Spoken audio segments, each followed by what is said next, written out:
नमस्कार, मी स्वप्नालीज रेसिपीमध्ये आपल्या सगळ्यांचं स्वागत। आज आपण स्वप्नालीज रेसिपी यामध्ये कोशिंबीर कशा पद्धतीने म्हणजे साध्या पद्धतीने कशी करायची ते पाहणार आहोत।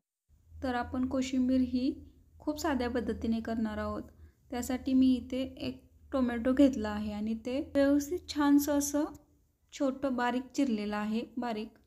आणि आता कांदा घेतला आहे आणि तो पण आपण जसं टोमॅटो चिरलं तसंच कांदाही चिरून घ्यायचा बारीक असा।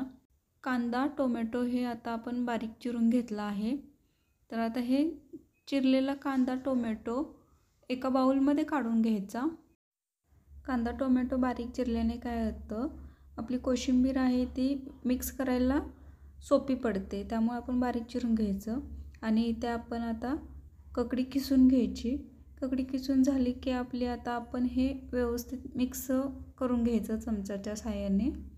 आता हे आपलं व्यवस्थित मिक्स करून झालं आणि आपण आता 1 वाटी दही मिक्स करायचं यामध्ये। इथे 1 वाटीच मी दही घेतलं आहे आणि आता हे व्यवस्थित मिक्स करून घ्यायचं।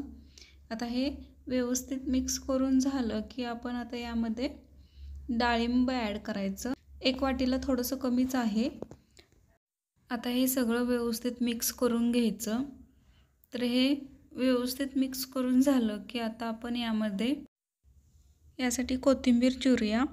कोथिंबीर चिरून झाली की यामध्ये चवीनुसार मीठ टाकायचं, जास्त काही मीठ टाकायचं नाही।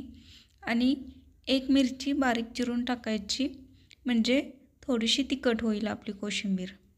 तर आता आपण मिरची टाकून घेतली आणि थोडीशी वरून कोथिंबीरही टाकून घेतली। 1 चमचा आपण साखर टाकली आणि आता आपण हे सगळं व्यवस्थित मिक्स करून घेतलं।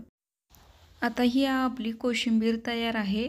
तर तुम्हाला कशी वाटली ही आपली साध्या पद्धतीने केलेली कोशिंबीर, मला कमेंट करा। तुम्ही कशा पद्धतीने करता तेही मला कमेंटमध्ये सांगा। आणि तुम्हाला माझी कोशिंबीर आवडली असेल तर लाईक शेअर नक्की करा आणि जे लोक चॅनलवर नवीन असतील ते सबस्क्राईब करा। तर चला नवीन रेसिपीला पुन्हा भेटूया।